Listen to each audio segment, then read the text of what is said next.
What first stunned Hollywood is now turning into something far more disturbing as a preliminary forensic report has helped investigators narrow a critical window of time, and what it suggests has shaken even seasoned experts. Authorities say the situation escalated rapidly, and what unfolded inside the home nor was it sudden. Instead, investigators believe it was the result of that had been building quietly beneath the surface.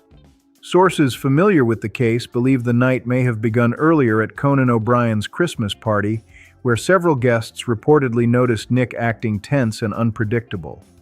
What started as an argument, according to those accounts, may have followed him long after the party ended, setting the stage for everything that came next.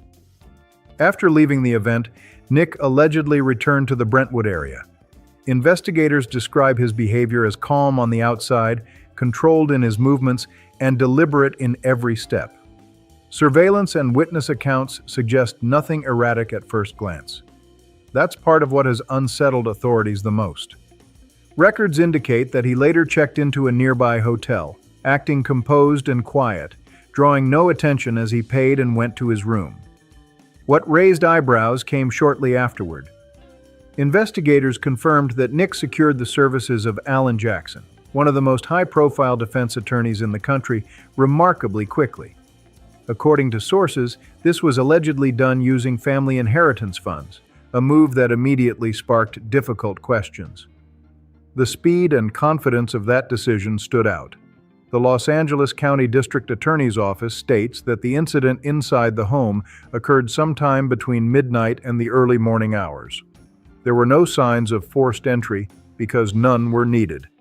Investigators say the individual had access, familiarity, and full knowledge of the residence. Security records later placed Nick at a Santa Monica hotel around 4 a.m., roughly 20 minutes from Brentwood. Hotel staff reported nothing unusual, no visible distress, no phone calls, just a man sitting quietly, seemingly detached from everything happening elsewhere. Hours later, concern turned into alarm when a scheduled visitor arrived at the home and received no response. Calls went unanswered, doors were opened. In that moment, everything changed. Authorities rushed in, secured the scene, and quickly realized this was not a sudden, isolated act, but the end point of a night that had unraveled in silence. Earlier that evening, around 9 p.m., surveillance footage from an Arco gas station near Exposition Park captured Nick purchasing a sports drink. He appeared restless, pacing slightly, scanning the area, yet still composed enough to complete the transaction.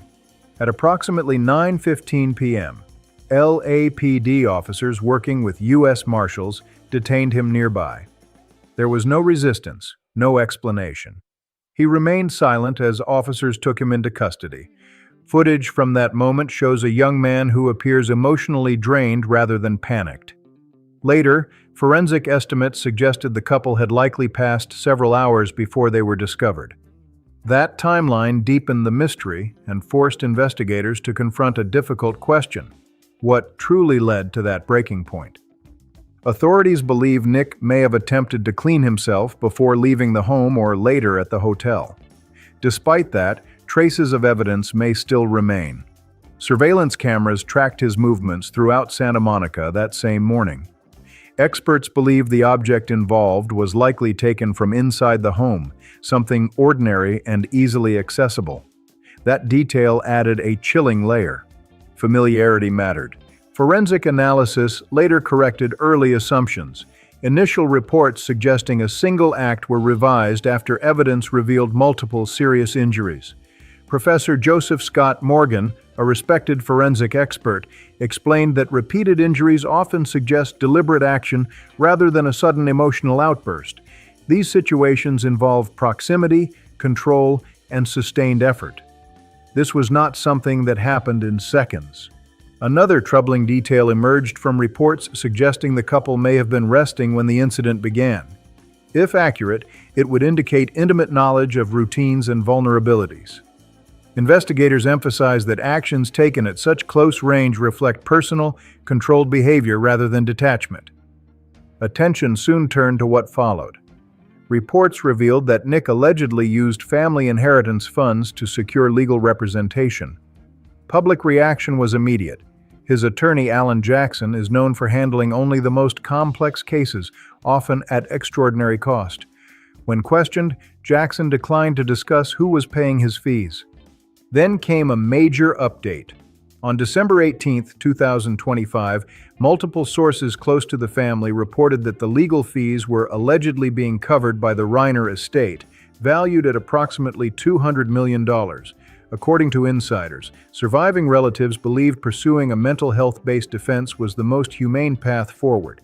As the investigation continues, each new detail adds weight. What remains unanswered is not just how this happened, but why. They reportedly believed this course of action aligned with what Rob and Michelle might have wanted for their son under California law. Legally, anyone convicted in a case like this cannot benefit from the victim's estate, a reality that now hangs over every decision connected to the case. As the investigation moves forward, each new detail seems to raise more questions instead of bringing clarity. The law itself adds another layer of complexity. While a defendant cannot inherit from victims, it does not automatically prevent other relatives or estate executors from using estate funds to cover legal defense costs. Legal analyst Sean Wessner explained that although this is technically allowed during active proceedings, it remains controversial and legally risky. Some experts argue an executor could refuse to authorize such payments to avoid backlash or future legal disputes. As of now, neither the family nor the court has officially confirmed where the legal funding is coming from. That silence has only intensified public speculation. Loyalty, justice, and morality are colliding in real time, and no one involved appears ready to draw a clear line just yet. Then came the next major development. Nick Reiner appeared in court for the first time, facing 2 counts of first-degree charges with aggravating circumstances involving multiple victims. The gravity of the moment was impossible to ignore. He entered the courtroom wearing a standard blue inmate uniform, a stark contrast to the life of privilege once associated with his last name. Standing beside him was Alan Jackson, calm, controlled, and clearly prepared. The hearing was tightly restricted, with no live cameras permitted, which only fueled public curiosity further. Jackson immediately requested a delay of the formal arraignment to give his client more time to determine how to proceed. The judge agreed, setting the next hearing for January 7th. Until then, Nick remains in custody at the Los Angeles County Jail. During the hearing, the only time the public heard Nick speak came in response to a single question. Asked whether he would waive his right to a speedy trial, he answered quietly, "Yes, Your Honor, I do." No explanation followed. The hearing ended quickly, leaving a heavy silence behind. As attention turns toward January 7th, investigators have revisited a deeply troubling aspect of the story. Behind the famous name and public visibility was a long history of personal struggle that followed Nick for years. Born in 1993, he reportedly began experimenting with substances around the age of 15, and what followed became a cycle that proved incredibly difficult to break. Growing up surrounded by expectation, pressure, and visibility, Nick's world often felt overwhelming. His family reportedly recognized the warning signs early and sought help. Rob and Michelle sent him to rehabilitation while he was still a teenager, beginning a long pattern of treatment and relapse. Despite setbacks, they never cut ties. They continued offering structure and support, even allowing him to return to their Brentwood home in hopes of providing stability. That history now sits at the center of the case, raising painful questions about responsibility, boundaries, and how far parental devotion can stretch. Rob reportedly spent years trying to guide Nick through creative projects, believing purpose could offer stability. Addiction, however, remained relentless. Recovery was fragile, and progress often temporary. The home meant to provide safety slowly became a place of constant concern and emotional strain. Friends say Rob lived by one belief: a parent never gives up on their child. That devotion defined his approach, even as the situation grew more volatile. Eventually, What friends described as tough love led Nick to leave and live independently. He moved between states, Maine, New Jersey, Texas, searching for freedom but finding instability instead. There was a brief moment of hope in 2015 when Nick stayed sober long enough to work with his father on the film Being Charlie. The project mirrored his own struggles and brought father and son together. For a time, trust returned, but by 2018, he relapsed again, reportedly causing significant property damage during a volatile episode. By 2020, Rob and Michelle allowed him to return home once more, hoping supervision might help. Friends say their optimism was fading. Nick's behavior reportedly became more unpredictable in the months leading up to the incident. That long history now looms over the courtroom. Many believe addiction and mental health may play a role in the defense strategy. Alan Jackson is known for cases that focus heavily on mental condition and intent. Some insiders suggest the defense may argue that years of substance use impaired Nick's ability to regulate his actions that night. Witnesses at the Santa Monica Hotel reportedly described him as heavily impaired. As the case continues, the past and present remain tightly intertwined, leaving the public watching closely for what comes next. Investigators have made one thing clear: substance use alone does not remove legal responsibility. Under California law, voluntary intoxication rarely excuses actions.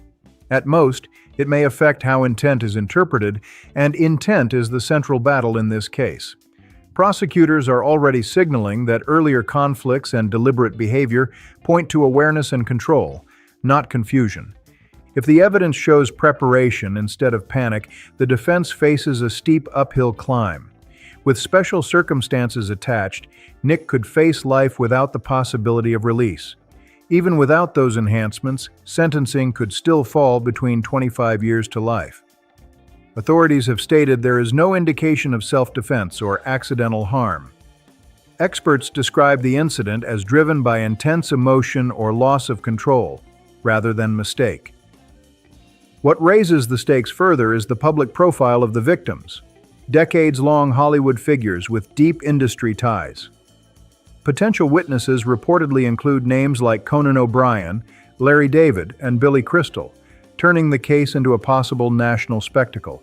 Analysts believe the trial may not begin until late 2026 or early 2027, with a plea deal considered unlikely. Forensic findings reportedly place Nick directly at the scene, supported by biological evidence and surveillance footage. Age also matters. Rob and Michelle were elderly, while Nick was 32. Prosecutors are expected to highlight that imbalance, along with the sustained nature of the incident, as signs of intent. Then the focus returns to the night many believe set everything in motion: Conan O'Brien's Christmas party. Rob and Michelle brought Nick along because they were worried about him. Friends say his behavior had grown increasingly unpredictable, and leaving him alone felt risky. At the party, Nick didn't blend in. While others laughed and mingled, he stayed on the edges, hoodie pulled tight, scanning the room. Guests noticed his energy felt off. He approached people abruptly, asking flat, uncomfortable questions. The tension peaked after an awkward interaction with Bill Hader, after which Nick walked away suddenly. The mood shifted, laughter faded. Michelle tried to smooth things over, while Rob quietly kept watch. By around 10 p.m., the couple was ready to leave, whispering to each other as guests looked on, sensing something wasn't right. Then things escalated, not loud enough to stop the music, but sharp enough to turn heads. One insider later claimed Nick accused his parents of talking about him behind his back, his voice tight with anger. Rob tried to calm him, keeping his tone low. "Let's just go home," he said quietly. But Nick pushed past him, knocking over a small table of drinks. That moment drew attention. Security stepped in, and Conan O'Brien moved quickly to help de-escalate the situation. "It's okay, let's get some air," he reportedly said.